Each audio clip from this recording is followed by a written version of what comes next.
सच सच बता दूं तुम्हें, मैं अपने माहौल से बेजार हूँ। मुजरिमों की इस बस्ती में अपने आप को आज तक अजनबी समझती रही हूँ, हालांकि मैंने इसी माहौल में आंख खोली है। बार्बन वाइको के बारे में तुम्हें तफसीलात तो बता चुकी हूँ कि किस तरह वह जुर्म की जिंदगी की तरफ माइल हुआ, लेकिन उस वक्त मैं ना समझ थी और उन तमाम मामलात से मुझे कोई दिलचस्पी नहीं थी। माँ की मौत के बाद मेरे एहसासात जागे और मैं अपने आप से बेजार हो गई। जिंदगी गुजारने के लिए और कोई रास्ता नहीं था। फिर एक बाप की हैसियत से बार्बन वाइको मुझे छोड़ भी नहीं सकता था। जाहिर है ये उसकी अना का मसला था। मैंने एक लम्हा भी ये महसूस नहीं किया कि मैं बाप नाम की कोई चीज रखती हूँ। मैंने अपने आप को इस माहौल में कतई अजनबी महसूस किया, और एक अजनबी माहौल में तुम कब तक जिंदगी गुजार सकते हो। मैं खामोशी से उसकी शक्ल देखता रहा। लोरीन सामने की दीवार को घूर रही थी। दफादन मैंने चौंक कर कहा, लोरीन मेरी ये इमदाद कहीं तुम्हारे लिए मुसीबत न बन जाए। बार्बन वाइको के आदमी मेरी तलाश में कुत्तों की मानंद जमीन सूंघते फिर रहे हैं। एक बार मुझे तुम्हारी ख्वाबगाह से गिरफ्तार किया गया, कहीं उनकी तवज्जो फिर इस तरफ ना हो जाए। लोरीन मुस्कुरा दी और फिर बोली, तुमने यहाँ वापस आने के सिलसिले में जो कुछ सोचा है मैंने भी वही सोचा है। कि तुमने ये नहीं सोचा कि वो कमरा जो एक बार तुम्हारी गिरफ्तारी का सबब बना है अब तुम्हारे लिए महफूज तरीन है, और वो लोग ये नहीं सोचेंगे कि तुम दोबारा उसी सिमत का रुख करोगे। हाँ, मैंने यही सोचा था, लेकिन अब कुछ और ही सोच रहा हूँ। क्या? उसने सवाल किया। उस वक्त मेरे ज़हन में एक ख्याल था कि मेरी गिरफ्तारी का सबब तुम हो। यहाँ पनाह लेते हुए मेरे ज़हन में यही ख्याल था कि दोबारा मुझे यहाँ तलाश नहीं किया जाएगा। लेकिन अब तो सूरत हाल तब्दील हो चुकी है। क्या बार्बन वाइको का ज़हन तुम्हारी तरफ नहीं जा सकता? क्या वो नहीं सोच सकता कि मुमकिन है तुम ही मेरी पुष्ट पनाह हो? मैंने पुरख्याल अंदाज में कहा। लोरीन के चेहरे पर चंद लम्हात के लिए संजीदगी तारी हो गई। फिर वो आहिस्ता से बोली, हाँ इसके इम्कानात हैं, लेकिन फिर क्या किया जाए? जो कुछ होगा उसे भुगतेंगे। मैं कमरे से निकलूंगी ही नहीं, सोऊंगी भी नहीं। देखूंगी तुम्हें कोई कैसे गिरफ्तार करता है। उसके अंदाज में बचपन झलकने लगा। लोरीन, क्या यह मुमकिन नहीं कि तुम इस इमारत में मेरे लिए कोई दूसरी पनाहगाह तलाश कर दो? तुम अजीब आदमी हो क्या? जैसी आर्गन में तुम्हें कोई और ठिकाना नहीं मिलेगा।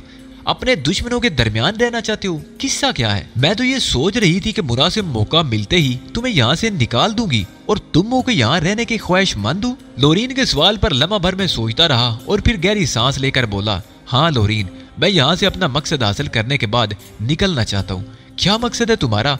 और एक बात सुनो, तुम किसी कदर अजीब इंसान हो। हम लोग इतने मराइल से गुजर चुके हैं, लेकिन मैं अब भी तुम्हें तुम्हारे नाम से नहीं पुकार सकती।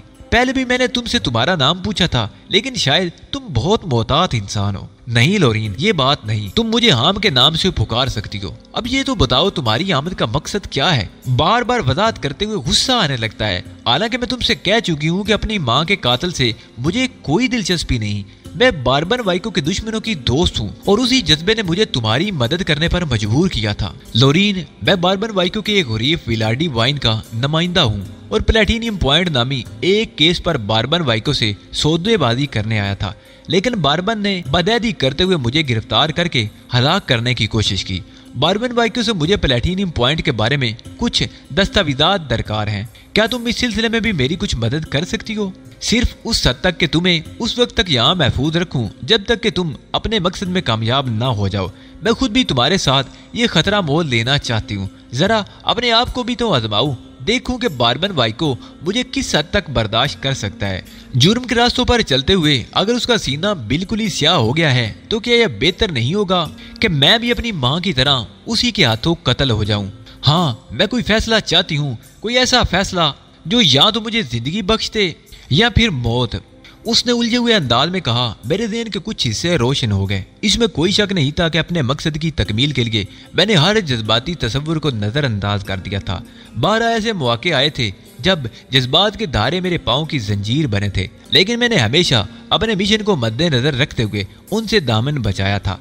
हालांकि बाद औक़ात एक सख्त दुश्वार काम महसूस हुआ था और उसके लिए मुझे अपने दिल से शदीद जंग करना पड़ी थी, लेकिन मैंने अपने जज्बात का गला घूंट दिया था। उन्हें अपने मिशन की राह में कभी हायल न होने दिया था, क्योंकि मेरा मिशन मेरी तनाज़ात के लिए नहीं था, बल्कि उसमें लातादाद मजलूमों की चीखें शामिल थी। उन माओं के रोते हुए चेहरे मेरी निगाहों के सामने आ जाते थे जो अपने 6 जवान बेटे खो चुकी थी। उदास बहनों की हसरत भरी आंखें मेरे ज़हन में उभर आती थी, जिनके भाई इसराइली दहशत पसंदों का शिकार हो चुके थे। लावारस मासूम बच्चे, बेखानमा बूढ़े उन सब की आवाज़ें मेरे कानों से टकराती तो मैं अपने दिली जज्बात और एहसासात की आवाज़ों को दबा देता कि यही बेहतर था मेरे लिए। और इस वक्त लोरीन के लिए भी मेरे ज़हन और दिल में जंग जारी थी। वो मासूम लड़की अपने हालात का शिकार थी। बचपन से वो एक उलझे ज़हन की मालिक थी। उसे अंदाजा नहीं था कि उसके बाप के दिल में उसके लिए क्या जज्बात हैं। अपनी माँ की मौत से दिल बर्दाश्ता होकर वो बाप की दुश्मन बन गई थी और अब मेरी आलाकार बनने जा रही थी। आम नुक्ता निगाह से तो यही मुनासिब था कि मैं उसे इस्तेमाल ना करता, लेकिन उससे मेरे मकसद की राह में रुकावटें पैदा होती। चुनाचे मैंने एक बार फिर दिल की आवाज़ को दबा दिया और अपने आप को इस पर आमादा कर लिया कि लोरीन से फ़ायदा उठाया जाए। मैंने अपने तौर पर मुतमईन होने के बाद कहा, लोरीन, मुझे इल्म है कि तुम बगैर किसी लालच और बिला किसी मफाद के मेरी मदद कर रही हो। मैं तुम्हें मोहब्बतों की शिनाख्त का मौका ज़रूर दूंगा। पहले ये बताओ कि मेरे लिए कोई महफूज जगह तलाश कर सकती हो या नहीं। इस पिस्टल में 5 गोलियां हैं, इसे अपने पास रखो। अगर कोई ऐसा मौका आ जाए कि इसका इस्तेमाल नागजीर हो तो तुम्हें इख्तियार है कि किसी को भी निशाना बनाओ। फिलहाल इस कमरे से बेहतर कोई और जगह नहीं। मैं हर लम्हा तुम्हारी हिफाजत करूंगी। पहले मैं ये जानने की कोशिश करती हूँ कि क्या मेरे बाप को तुम्हारे सिलसिले में मुझ पर कोई शक है। मैंने गर्दन खम कर दी। हालात का ये दिलचस्प रुख मेरी जिंदगी के मामूलात से मुख्तलिफ नहीं था। 12 इस किस्म के जुए तो मैं खेल ही चुका था। बार्बन वाइको की इस इमारत से फरार होने में मुझे शायद कोई दिक्कत ना होती। लोरीन का सहारा भी लिया जा सकता था, लेकिन मैं अपना काम करके ही यहाँ से निकलना चाहता था और उसके लिए थोड़ा सा इंतजार कर लेना बुरा नहीं था। मैं लोरीन की इस ख्वाबगाह का मेहमान बन गया। उसने मेरे छुपने के लिए कुछ और आसानियां फराहम कर दी थी। अपने मामलात में भी वो कोई तब्दीली नहीं चाहती थी कि किसी को उस पर शक ना हो सके। चुनाचे वो मसरूफ रही। मेरे लिए खाने पीने का बंदोबस्त वो नहायत एहतियात से कर दिया करती थी और इसी तरह तकरीबन 28 घंटे मुझे यहाँ गुजारना पड़े। लोरीन से बार्बन वाइको की सरगर्मियों की तफसीलात मालूम होती रही थी। मेरे बारे में तसव्वुर कर लिया गया था कि मैं यहाँ से निकल चुका हूँ। लोरीन ने मुझे ये भी बताया कि बार्बन वाइको ने प्रोफेसर फीडरिक से रब्ता कायम किया है और उस सिलसिले में उसके और प्रोफेसर के आदमियों में कई झड़पें भी हो चुकी हैं। बार्बन का ख्याल है कि प्रोफेसर फीडरिक उसके दुश्मन की पुष्पनाही कर रहा है, जबकि प्रोफेसर सिरे से मुनकर है कि वो इस मामले में कुछ नहीं जानता। लोरीन की इन इत्तलाआत ने मुझे गहरी सोच में गुम कर दिया। ये सब कुछ हो रहा था, लेकिन ऐसी कोई सूरत नजर नहीं आ रही थी जो बार्बन वाइको से खुफिया मंसूबे के कागजात हासिल करने का सबब बन सके। अभी तक बज़ाहिर तो यही अंदाजा होता था कि बार्बन वाइको के गुमा में भी नहीं है कि मेरी असल शख्सियत क्या है। यह भी अंदाजा नहीं था कि बार्बन के नज़दीक ब्लैक प्लान और प्लेटिनियम पॉइंट में से किसकी अहमियत ज्यादा है। अलबत्ता इतना अंदाजा मुझे हो चुका था कि वो बराह रास्त किसी सियासी झगड़े में मुलव्वस नहीं था, बल्कि उसकी हैसियत एक मुजरिम की सी थी और यकीनी तौर पर अमरीकी यहूदियों ने एक मुजरिम ही की हैसियत से इसकी खिदमात हासिल की थी। मुमकिन है बार्बन वाइको ने किसी मरहले पर अपने आप को इसका अहल साबित किया हो और उसी बुनियाद पर उस पर इस सिलसिले में भरोसा कर लिया गया हो। लोरीन मेरी सूरत देख रही थी। चंद लम्हे बाद उसने कहा, तुम खासे उलझे हुए मालूम होते हो। हाँ लोरीन, ज़ाहिर है यहाँ रहकर ख्वाह मुखा तुम्हारी ज़ात पर बोझ बना हुआ हूँ और अभी मुझे अपने मसले का कोई हल नजर नहीं आता। जहाँ तक मेरी ज़ात पर बोझ बनने का सवाल है तो तुम यकीन करो कि मैं बड़ी खुश हूँ। मैं तुम्हारी मजीद खिदमत करना चाहती हूँ। तुम्हें नहीं मालूम कि इसी दौरान मैं बार्बन वाइको के उन खुफिया ठिकानों का पता लगाने की कोशिश भी करती रही हूँ जहाँ वो अपने कागजात वगैरह पोशीदा रखता है। लेकिन बदकिस्मती ये है कि मैंने पहले कभी इस सिलसिले में बार्बन वाइको पर निगाह ही नहीं रखी कि वो क्या करता है, कौन कौन सी चीज़ें उसके पास मौजूद हैं। मैंने कभी उस पर तवज्जो नहीं दी थी। बार्बन वाइको के मशागल पर तो मैंने कभी गौर ही नहीं किया। इतनी अलग थलग रही हूँ मैं अपने बाप से। और फिर सच्ची बात तो यह है कि उसे बाप समझते हुए भी मुझे अजीब सा एहसास होता है। मुमकिन है लोरीन, बार्बन वाइको के दिल में तुम्हारे लिए मोहब्बत मौजूद हो, लेकिन वो उसके इजहार का तरीका ना जानता हो। वो सोचता हो कि उसकी बेटी मुतमईन जिंदगी गुजार रही है। लानत है इस मुतमईन जिंदगी पर। और फिर मैं उसे अपना बाप ही तस्लीम क्यों करूं? वो तो सिर्फ कातिल है, मेरी माँ का कातिल। माजी की तलख यादें बिलाशुबा इंसान को हमेशा मुज़तरिब रखती हैं, लेकिन कभी तो उसे आजमाने की कोशिश तो की होती। लोरीन, क्या कह रहे हो तुम? मैं क्यों आजमाती उसे? मेरे ज़हन में उसके लिए जो तसव्वुर है मैं उसे क्यों खत्म करती? मैं ठंडी सांस लेकर खामोश हो गया। कोई ऐसी मौसर तजवीज मेरे ज़हन में नहीं आ रही थी जिससे मैं अपने मकसद पर अमल पैरा हो सकता। उसी रात मैंने बार्बन वाइको के खुफिया ठिकानों की तलाशी लेने का मंसूबा बनाया। रात तारीख थी हर चंद की इमारत में जगह जगह रोशनी हो रही थी, लेकिन मैंने ऐसी जगहों का इंतखाब किया था जहां मैं उनकी निगाहों से पोशीदा रह सकूं। लोरीन ने खुद ही मेरे साथ चलने की पेशकश की थी, लेकिन मैंने इंतहाई माजरत करके उसे उस वक्त रोक दिया था और खुद ही इन तमाम मरहलों से निपटने का इरादा रखता था। इमारत के एक एक चप्पे की तलाशी ले डाली थी मैंने, लेकिन मुझे किसी ऐसी जगह का सुराग नहीं मिला जिसे मैं हार्बन का खुफिया रिकॉर्ड रूम कह सकूं। अब सिर्फ उसकी ख्वाबगाही बाकी रह जाती थी, लेकिन मुझे यकीन था कि बारबन इस वक्त यकीनन अपनी ख्वाबगाह में मौजूद होगा। फिर मैंने एक और बात सोची, वो ये कि उसके कमरे में उस वक्त दाखिल हुआ जाए जब वो वहां मौजूद ना हो, और ये दाखिला भी खिड़की के जरिए ही मुनासिब और मुमकिन था। लोरीन से इसका जिक्र किया तो उसने बड़े एतमाद से कहा, तुम इस खिड़की के सिलसिले में जो चाहो कर सकते हो। इसकी सलाखें काटने के लिए मैं तुम्हें औजार मुहैया कर दूंगी। इस तरह तुम बारबन वाइको के कमरे में जा सकती हो। उस लड़की का तावन मुझे शर्मिंदा कर देता था। अपने बाप ही के खिलाफ वो हर तरह मेरा साथ देने पर आमादा थी। मेरे ज़हन में उसके लिए बड़े अजीब से एहसासात पैदा होने लगे थे। भला मैं उस बेचारी को इस तमाम एहसान के सिले में क्या दे सकता था। लोरीन ने हस्बे वादा मेरे लिए वो चीज़ें फराम कर दी जिनसे मैं खिड़की की सलाखें काट कर दूसरी जानिब पहुंच सकता था, और मैं इस काम के लिए तैयार हो गया। पहले ये जायजा लिया गया कि बारबन वाइको अपनी ख्वाबगाह में मौजूद है या नहीं। उसके बाद मैंने अपने काम का आगाज कर दिया। इतनी जगह बना लेने में मुझे कोई दिक्कत नहीं हुई कि मैं उस खिड़की के रास्ते अंदर दाखिल हो सकूं। और फिर उसी शाम तकरीबन 8 बजे जब लोरीन खुसूसी तौर पर बारबन वाइको के साथ डिनर के लिए गई हुई थी, तो मैं खिड़की के रास्ते अंदर दाखिल हो गया। ख्वाबगाह में 2 अलमारियां मौजूद थी जिनमें ताले लगे हुए थे, लेकिन ये ताले खोलना मेरे लिए मुश्किल साबित न हुआ। बिलाशुबा अलमारियों में लिबास वगैरह के अलावा कुछ दूसरी अहम चीजें भी थी, लेकिन उनमें ब्लैक प्लान के खुफिया मंसूबे का कोई नामो निशान नहीं था, और ना ही ऐसे दूसरे कागजात थे जो मेरे काम आ सकते थे। बस बारबन वाइको की जायदाद और असासों के बारे में कुछ तफसीलात अलमारी की तिजोरियां में बंद थी, जिनसे मुझे कोई वास्ता नहीं था। मुझे सख्त मायूसी हुई थी, और अब इसके अलावा और कोई चाराकार नहीं था कि मैं बारबन वाइको पर बराह रास्त हमला कर दूं। और इसी रात मैंने इस मंसूबे पर अमल कर डाला। दाखिले के लिए मैंने खिड़की का रास्ता ही मुंतखिब किया था। इस रास्ते को मैंने इस तरह पोशीदा कर दिया था कि बाद इन निगाह में बारबन वाइको को इस पर शुबा ना हो सके। इस वक्त जब मैं खिड़की के रास्ते अंदर पहुंचा, बारबन वाइको आराम की नींद सो रहा था। मेरे कदमों की आहट पर वो चौंक कर उठा और हैंड स्विच से रोशनी कर दी। वो फटी फटी आंखों से मुझे देख रहा था। दूसरे ही लम्हे उसने तड़प कर तकिए के नीचे हाथ डाला और पिस्टल निकालने की कोशिश की, लेकिन मैं उसके लिए पहले से तैयार था। लोरीन का दिया हुआ पिस्टल मैंने उसकी पेशानी पर रख दिया और बारबन वाइको ने अपने दोनों हाथ बुलंद कर दिए। मैंने उसके तकिए के नीचे से पिस्तौल निकाल लिया और उसे अपने लिबास में रखते हुए मैंने गर्राते हुए लहजे में कहा, कोई भी गलत हरकत तुम्हारी मौत का सबब बन सकती है। मैं पहले ही अंदाजा कर चुका था कि वो बहुत ज्यादा लड़ाई का आदी नहीं और ऐसी सूरत हाल से बदहवास हो जाता है। चुनाचे इस वक्त भी बारबन वाइको की कैफियत इससे मुख्तलिफ नहीं थी। उसने अजीब से लहजे में कहा, तुम इंसान हो या शैतान? क्या अभी तक तुम इसी इमारत में हो? उसका यह मकाना सवाल उसकी बुखलाहट का सबूत था। जो कुछ भी समझ लो बारबन वाइको, लेकिन तुम्हें प्लेटिनियम पॉइंट की दस्तावेजात मुझे फराहम करना होंगी। मैं उसी मकसद के तहत यहाँ आया हूँ और उसे पूरा करके ही जाऊंगा। अजीब ही इंसान हूँ। वो अपनी जगह से खड़ा हो गया। मैं पिस्टल से उसकी पेशानी का निशाना लिए हुए थोड़ा सा पीछे हट गया था। तो फिर क्या ख्याल है बारबन वाइको? ये लम्हात फैसला कुन है।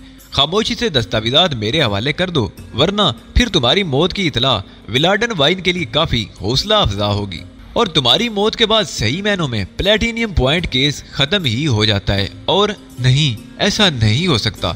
भला मेरी मौत के बाद प्लेटिनियम पॉइंट तुम्हारे कब्जे में कैसे जा सकता है? विलाडी वाइन जलील इंसान है, उसने बदअहदी की है, हालांकि हमारे और उसके दरमियान। लेकिन छोड़ो, पता नहीं तुम किस सतह के इंसान हो, तुम्हें सारी मालूमात हैं या नहीं। मैं ये राज किसी तीसरे इंसान को मुंतकिल नहीं कर सकता। अगर तुम मुझे हलाक भी कर दोगे तब भी दस्तावेजात तुम्हें नहीं मिल सकेंगी। वो कुछ और आगे बढ़ा। मैंने उसे इशारे से पीछे हटने के लिए कहा। अगर कोई चालाकी दिखाने की कोशिश की तो मैं किसी किस्म की रियायत नहीं करूंगा। वो फटी फटी निगाहों से मुझे देखता हुआ एक दीवार से जा लगा, लेकिन मुझे उसका अंदाजा नहीं हो सका था कि उस दीवार के करीब पहुंचते हुए उसके ज़हन में कोई खास मकसद है। मैं तो उस वक्त चौंका जब मेरे अकम में दरवाजा पूरी कुव्वत से खुला और एक कवि अकल आदमी गर्राता हुआ अंदर दाखिल हो गया। एक लम्हे के लिए तो मेरी तवज्जो हटी थी कि बारबन वाइको ने चीख कर मसैरी के पीछे छलांग लगा दी। उसने बदहवास होकर कहा, ड्रैगन ड्रैगन, इसे संभालो। आने वाला कसरती बदन का एक खौफनाक सूरत इंसान था। उसका चेहरा जगह जगह से जख्मों से भर था और आंखों से वहशत झांकती थी। मैंने पिस्तौल का रुख उसकी तरफ किया और उसने इंतहाई फुर्ती से जमीन पर लोड लगाकर इस तरह पांव ऊपर उठा दिए कि मेरी किलाई उसके पैरों की जद में आ गई। कुछ इस अंदाज से उसने ये दाव लगाया था कि मेरी समझ में ही ना आ सका, लेकिन बहरहाल पिस्तौल मेरे हाथ से निकल गया और उसके साथ ही कवि अकल आदमी ने मुझे अकब से पकड़ लिया और फिर इस तरह ऊपर उठाया जैसे मैं कोई मामूली सा खिलौना हूँ। ऊपर उठाने के बाद उसने मुझे पूरी कुव्वत से मसैरी पर उछाल दिया। गद्देदार मसैरी पर गिरने से मुझे चोट तो नहीं लगी, लेकिन चंद लम्हों के लिए मैं बदहवास जरूर हो गया था।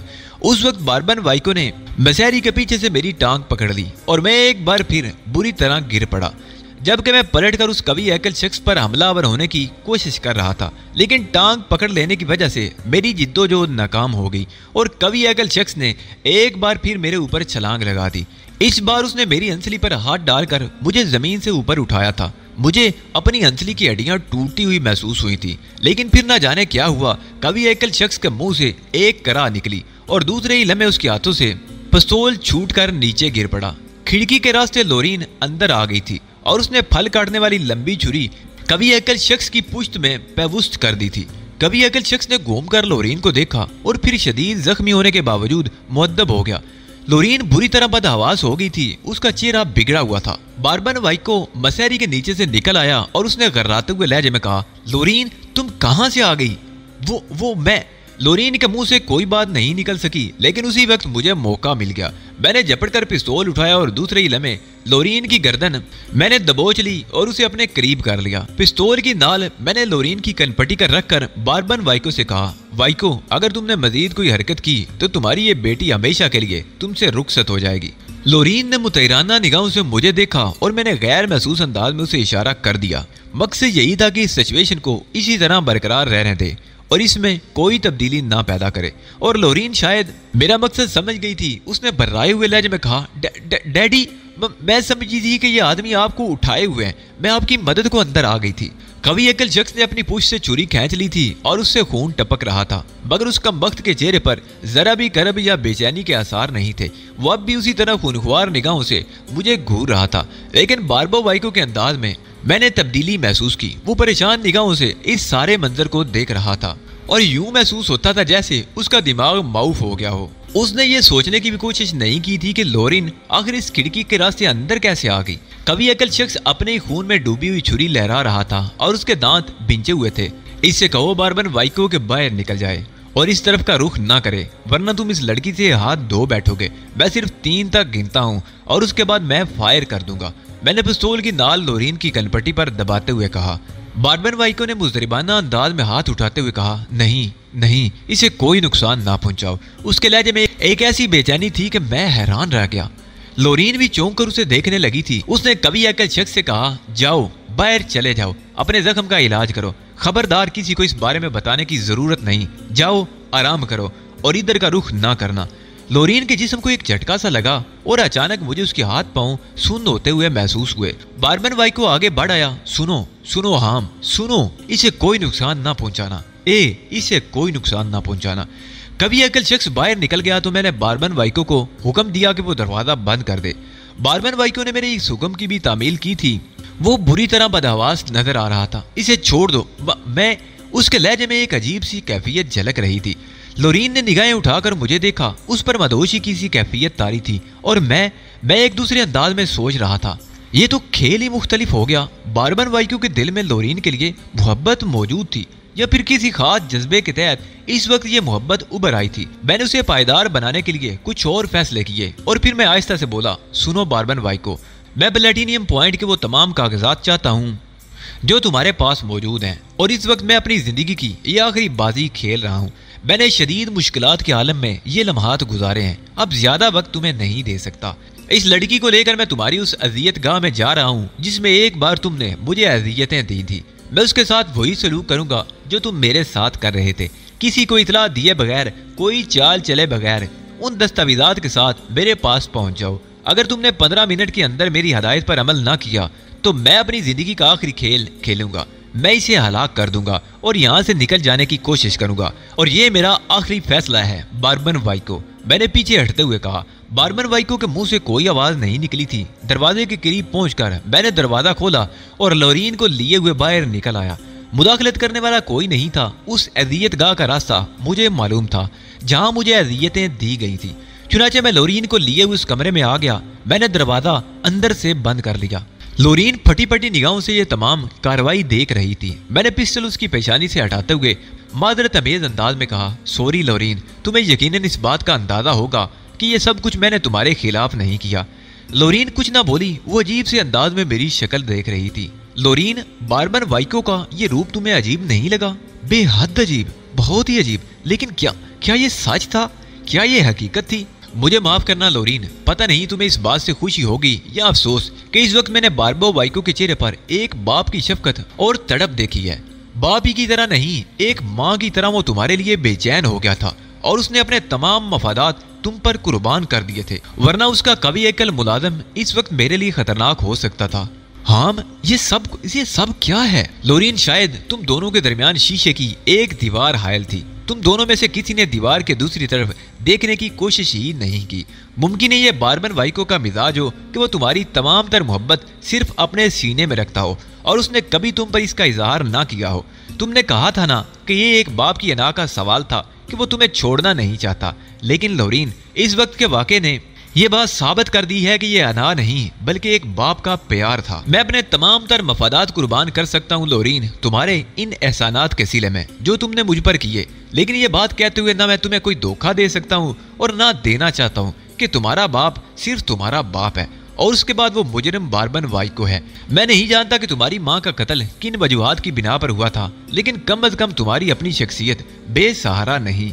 लोरीन की आंखें डुबडुबा गईं और वो सिसकने लगी। ये सब मेरी समझ में नहीं आ रहा। हाम, ये क्या है? ये तो मेरे लिए गैर मुतवक्के है। अगर तुम सबर सुकून से काम लो लोरीन, तो तुम्हें इस बात का पूरा एहसास हो जाएगा कि तुम्हारा बाप कम अज कम तुम्हारे सिलसिले में मुजरिम नहीं। लोरीन, एक दोस्त तुम्हें बाप का तोहफा पेश करता है। तुम्हारी गलतफहमियां दूर हो जाना चाहिए। एक दोस्त की हैसियत से लोरीन, मेरे इस मशवरे को और मेरे इस तजर्बे को कबूल करो। बार्बन वाइको कुछ भी है, लेकिन वो तुम्हारे लिए शदीद मुज़तरिब है। मुझे यकीन नहीं आ रहा। हाँ, मुझे यकीन नहीं आ रहा। तो फिर यकीन दिलाने के लिए तुम अगर चाहो तो कुछ और तजुर्बात तुम्हारे सामने पेश कर सकता हूँ। हाँ, मैं चाहती हूँ, मैं यही चाहती हूँ। मुझे अपनी जिंदगी में सबसे अनोखे लम्हात मयसर हुए हैं, मैं इनकी तस्दीक चाहती हूँ। हाँ, खुदा के लिए मेरी मदद करो। ठीक है, थोड़ी सी तकलीफ उठाना पड़ेगी तुम्हें, मैंने कहा और लोरीन तैयार होगी। मैंने वही जंजीर लोरीन की बगलों में डाली, लेकिन इस तरह कि उसे ज्यादा तकलीफ ना हो, और फिर उसे जमीन से थोड़ा सा और ऊपर लटका दिया। इधर उधर से मशीनों के पुर्जों के दरमियान मौजूद स्याही मैंने उसके चेहरे पर एक दो जगह लगा दी, बाल बिखेर दिए, लिबास थोड़ा सा बेतरतीब कर दिया। लोरीन इस सूरत हाल का जायजा ले रही थी और फिर उसने मुतमईन अंदाज में गर्दन हिलाई। मैं समझ रही हूँ तुम क्या कर रहे हो। मैं अजियत गाह के दरवाजे पर बार्बन वाइको के कदमों की आड़ का मुंतजिर था और मुझे ज्यादा इंतजार नहीं करना पड़ा। बार्बन वाइको ने दरवाजे पर दस्तक दी। मैंने उससे उसके बारे में पूछा और फिर पिस्तौल सीधा करके पीछे हट आया। बार्बन वाइको दरवाजा खोलकर अंदर दाखिल हो गया था। उसने पलटकर दरवाजा बंद किया और फिर बेचैन निगाहों से इधर उधर देखा और उसकी निगाहें लोरीन की तरफ उठ गईं। वो गुस्से से दाड़ा, मरदूद जलील इंसान, तूने मुझसे कहा था कि तू मेरा इंतजार कर रहा है, तूने इस पर तशद्दुद क्यों किया? मैं तुझे जिंदा नहीं छोड़ूंगा, मैं तुझे हलाक कर दूंगा। उसने सफेद रंग की एक फाइल फेंक कर मेरी तरफ झपटने की कोशिश की, लेकिन मैंने पिस्टल का रुख लोरीन की तरफ करके कहा, अगर तुमने अपनी जगह से 1 इंच भी हिलने की कोशिश की बार्बन वाइको, तो मैं तुम्हारी बेटी को हलाक कर दूंगा। बार्बन वाइको ठिठक गया। दूसरे ही लम्हे वो दौड़कर लोरीन के पास पहुंच गया। वो लोरीन से वहीं लिपट गया था। मेरी बच्ची मेरी जिंदगी है। वो बेइख्तियार लोरीन को चूमने लगा। फिर उसने पागलों किसी अंदाज में वो जंजीर नीचे से खोल दी। हर खतरे से बेनियाज होकर मैंने महसूस किया था कि वो मेरे और लोरीन के दरमियान आने की कोशिश कर रहा है, ताकि अगर मैं गोली चलाऊं तो गोली उसके लगे। लोरीन इन तमाम कैफियत को महसूस कर रही थी। बार्बन वाइको ने उसे जंजीर से नीचे उतार लिया और मेरी तरफ हाथ उठाकर बोला, देखो बात सुनो, कुछ करने से पहले मेरी बात तो सुन लो। मैं तुम्हारी मतलूबा फाइल ले आया हूँ। प्लेटिनियम पॉइंट की तमाम दस्तावेजात इस फाइल में मौजूद हैं। इसे उठा लो, मैं तुम्हें कुछ भी नहीं कहूँगा। मैं तुम्हें जहां तक तुम जाना चाहो पहुंचा दूंगा, लेकिन खुदा के लिए कोई हरकत ना करना, कोई ऐसी हरकत ना करना। मुझे कुछ भी अजीज नहीं, मुझे अपनी जिंदगी से ज्यादा मेरी बच्ची अजीज है। खुदा के लिए इसे कुछ ना कहो। लोरीन बेइख्तियार सिसकियां लेने लगी थी। फिर उसने बारबन वाइको के सीने पर सर रख दिया। पापा, पापा, ये तुम्हें क्या हो गया है? तुमने तो कभी मुझसे मोहब्बत ही नहीं की थी। तुमने तो कभी मेरी तरफ मोहब्बत से देखा भी नहीं था। ये तुम ही हो? क्या ये तुम ही हो? लोरीन मेरी बच्ची, ये तूने क्या कहा? मैंने तुझे कभी नहीं चाहा। तेरे अलावा मेरी जिंदगी में रखा ही क्या था? हाँ लोरीन, मुझे इसका एहसास है कि मैं खुद अपने आप को भी नहीं समझ पाता। लोरीन, मैं अपनी जिंदगी की कीमत पर तुझे कोई नुकसान नहीं पहुंचने दूंगा। सुनो हम, चले जाओ, यहाँ से चले जाओ। तुम्हारे लिए ये मौका बेहतर है। देख लो, उठाकर इस फाइल में सब कुछ मौजूद है। मैंने अपने आप को खत्म कर दिया। मैंने अपनी अनाज कुर्बान कर दी। मैंने अपनी हर चीज कुर्बान कर दी। मुझे बस मेरी बेटी चाहिए, सिर्फ मेरी बेटी। मैं मुस्कुराती निगाहों से लोरीन को देख रहा था। बारबन वाइको ने लोरीन के आंसू पूंछ दिए। नहीं, तुम रो नहीं लोरीन, मैं भटका हुआ था। न जाने आज क्यों मैं वापस आ गया। हाँ लोरीन, तुम्हारा पापा वापस आ गया। पापा, लेकिन तुमने मेरी माँ को कत्ल कर दिया था। तुमने मेरी मम्मी को मार दिया था। मैंने? बारबन वाइको ने लोरीन की तरफ हैरान होते हुए देखा। हाँ पापा, तुम ही मेरी माँ के कातिल हो। नहीं लोरीन, आज इस वक्त इन हालात में मैं तुम्हें ये बात बताना चाहता हूँ। ये गलतफहमी तेरे दिल में क्यों कर पैदा हुई? तेरी मम्मा की एक कहानी है लोरीन। बेशक मैं बुरा आदमी था, मैं बुरा आदमी हूँ, लेकिन इन तमाम बातों के बावजूद मैं तेरी माँ का कातिल नहीं। मैं तेरी जिंदगी की कसम खाता हूँ कि मैंने तेरी माँ को कत्ल नहीं किया। ये तूने सोचा? क्या तूने ये सोचा? अपनी माँ को रुसवा ना करो लोरीन। उसकी कहानी मैं तुझे फिर सुना दूंगा, किसी ऐसे वक्त जब मैं और तू तन्हा हो गए। फिर वो मेरी तरफ पलटा। तुम अभी तक यहाँ मौजूद हो। देखो, मैं इतना बेबस भी नहीं हूँ। हालात ने इस वक्त तुम्हें मुझ पर कादिर कर दिया है, लेकिन इतना बेबस भी नहीं कि तुम्हारी इस कार्रवाई को नाकाम ना बना सकूं। जाओ, इस वक्त मेरा ज़हन पाको साफ है। जाओ, इस वक्त मैं एक मुजरिम नहीं, बारबो वाइकन नहीं, लोरीन का बाप हूँ। इस मौके से फायदा उठाओ। देख लो ये फाइल, इसमें मेरी जिंदगी का बहुत बड़ा सरमाया पोशीदा है। मैं दौलत की बिल्कुल परवाह नहीं करता। बात सिर्फ अना की थी, और ये अना आज मैंने अपनी बेटी के लिए कुर्बान कर दी है। जाओ, विलाडी वाइन से कहो ऐश करे। अब प्लेटिनियम पॉइंट उसकी मलकियत है। जाओ, ले जाओ इस फाइल को। मैंने आगे बढ़कर फाइल उठा ली और उसकी वर्क गर्दानी करने लगा। प्लेटिनियम पॉइंट के बारे में बहुत सी बातें सरसरी निगाह डालने ही से मालूम हो गई थी। मैंने फाइल बंद करते हुए उसकी तरफ देखा और फिर आहिस्ते से बोला, मैं भी जाना नहीं चाहता मिस्टर वाइको। क्या आप अपनी इन खुशियों में मुझे थोड़ी देर के लिए शरीक कर लेंगे? वाइको ने मुतज्जब अंदाज में मुझे देखा। क्या मतलब? क्या हमाकत की बात कर रहे हो? मेरी समझ में कुछ नहीं आ रहा। मैं तुमसे कुछ और तफसीली गुफ्तगू करना चाहता हूँ बारबर वाइको, मुझे इसका मौका दो। गुफ्तगू की क्या जरूरत है? तुम्हें ये दस्तावेजात चाहिए थी, तुम्हें मिल गई। जाओ, विलाडी वाइन ने तुम्हें इसी के लिए भेजा था ना, अब ये तुम्हारे कब्जे में है। मैं जो कहता हूँ उसमें कोई फरेब नहीं होता। इस वक्त ये तुम्हारे हवाले कर रहा हूँ, इन्हें ले जाओ। कहीं ऐसा ना हो कि मेरा इरादा बदल जाए। अपनी बेटी की जिंदगी की कीमत पर मैं इस सौदे को महंगा नहीं समझता, लेकिन अगर तुमने कुछ और हाथ पैरों फैलाने की कोशिश की तो मुमकिन है मेरा इरादा बदल जाए। इन तमाम बातों के बावजूद बारबन वाइको, मैं तुम्हारे साथ कुछ वक्त गुजारना चाहता हूँ। लोरीन, मेरी सिफारिश करो।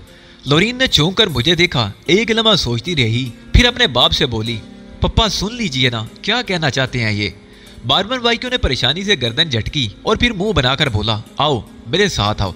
ये फाइल अपने कब्जे में रखो। मैं तुमसे कोई फरेब नहीं कर रहा, लेकिन कोई अहमकाना हरकत करने की कोशिश मत करना। मेरे साथ आओ। हम दोनों अजियतगाह से बाहर निकल आए और बारबन वाइको के हकम में चलते हुए बिलाखिर उसकी ख्वाबगाह में पहुंच गए। बारबन वाइको ने लोरीन को अपने नजदीक मसहरी पर बिठाया और खुद भी पांव लटका कर बैठ गया। उसने सुर्ख सुर्ख आंखों से मुझे घूरते हुए कहा, जिंदगी के ये लम्हात मेरे लिए अजनबी हैं नौजवान, तुम इनके फाते हो। पता नहीं मैं क्यों तुमसे इस कदर नरमी बरत रहा हूँ। क्या कहना चाहते हो तुम मुझसे? कहो। क्या विलाडी वाइन सिर्फ इस फाइल को देखकर मुतमईन हो जाएगा? और वो कमीना क्या चाहता है? अगर तुम उसके सही नुमाइंदे हो तो फाइल पढ़ लो। इसके अलावा मेरे पास और कुछ नहीं। इन्हीं दस्तावेजात की मदद से विलाडी वाइन प्लेटिनियम पॉइंट पर कब्जा कर सकता है, वरना उसके हाथ में कुछ भी नहीं है। आपने ये भी कहा था मिस्टर बारबन वाइको कि ये आपकी अना की मौत है और इन कागजात के विलाडी वाइन के कब्जे में चले जाने से आप पर बहुत बुरा असर पड़ेगा। तुम सिर्फ बुरे असर की बात करते हो। ये मेरी शख्सियत की मौत है और उसके बाद हकीकी मैनों में मैं गर्दन उठाकर चलने के काबिल नहीं रहूंगा। लेकिन ये सब कुछ ये सब कुछ मैंने अपनी बेटी पर कुर्बान कर दिया है। आज मेरे दिल में एक नया जज्बा उठा है, तो मैं हर नुकसान बर्दाश्त करने के लिए तैयार हूँ। अगर मैं आपको इस नुकसान से दो चार ना होने दूं मिस्टर बार्बन वाइको, तो मैं समझा नहीं। वाइको चौंक कर मुझे देखने लगा। इन जज्बाती मनाजर ने मुझे भी बेहद मुतासर किया है बार्बन वाइको। मैं बाप बेटी के मामलात में शरीक तो नहीं होना चाहता, लेकिन जहां तक मेरा अंदाजा है तुम दोनों के दरमियान कोई गलतफहमी बिगाड़ का सबब बनी हुई थी, और आज तुम्हारी इस कैफियत ने लोरीन के दिल से तुम्हारे खिलाफ वो तमाम एहसासात निकाल दिए हैं जो उसे तुमसे दूर रखते थे। क्या इस खुशी में मैं ये ऐलान ना करूं कि मैं बिनहाम विलाडी वाइन से बगावत करते हुए ये फाइल तुम्हें वापस करता हूं, और तुम्हारी इन खुशियों को बरकरार रखने के लिए ये इशार करना चाहता हूं। बार्बन वाइको ने हैरत से आंखें फाड़ दी। उसके अंदाज में अजीब सी कैफियत पाई जाती थी। दफतन वो संभला और उसने उसीले अंदाज में कहा, क्या तुम मेरा मजाक उड़ा रहे हो? क्या मकसद है तुम्हारा? मैंने मुस्कुराती निगाहों से लोरीन की तरफ देखा और वो भी मुस्कुरा दी। चंद लम्हे खामोशी से गुजर गए। फिर बार्बन वाइको ने मुझे उलझे हुए अंदाज में कहा, तुम जो कुछ कहना चाहते हो बिनहाम साफ और वाज़े अल्फाज में कहो। क्यों मुझे उलझन में मुब्तला कर रहे हो? मिस्टर बार्बन वाइको, चंद सवालात करने की इजाजत चाहता हूँ। बिलाशुबा ये मौका इनके लिए मुनासिब नहीं, लेकिन मेरी मजबूरियां भी जहन में रखें।